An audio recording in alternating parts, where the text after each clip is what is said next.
So இந்த 2024 T20 world கப்ல ஸ்ரீலங்காவோட playing 11 என்னவா இருக்க போகுது? ஸோ என்னோட ப்ரெடிக்ஷனை நான் சொல்ல போறேன், உங்களோட ப்ரெடிக்ஷனை நீங்க கமெண்ட் செக்ஷன்ல போடுங்க. ஸோ ஓப்பனர் சொல்லி பத்தும் Nissanka and Kusal Mendis. Number 3 definitely will play Dhananjaya de செல்வாங்க. Number 4 Kamindu Mendis, so talented. Number 5 Charith Asalanka. Number 6 Angelo Mathews the veteran. Number 7 Wanindu Hasaranga. Number 8 Theekshana. Number 9 Sameera.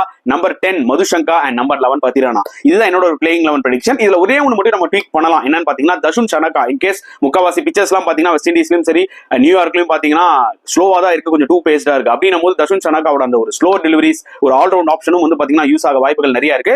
So அவர் வந்து ஒரு போலருக்கு பதிலாக டெஃபினட்டா அவரையும் எடுக்க வாய்ப்புகள் நிறைய இருக்கு. சோ என்னோட பிளேயிங் 11 நான் சொல்லிட்டேன். அது இல்லாம 12th நான் வந்து தசுன் சனகாவை ஆட் பண்றேன். அவர் வந்து எந்த ஒரு போலருக்கு பதிலாகவும் வந்து உள்ள ஆட் ஆகலாம் கண்டிஷன்ஸ்க்கு ஏற்ற மாதிரி. அண்ட் ஸ்ரீலங்கா பொறுத்த வரைக்கும் டார்க் ஹார்சஸ் இந்த சீரீஸ்ல அது டவுட்டே கிடையாது, எஸ்பெஷலி இந்த வேர்ல்டு கப்ல.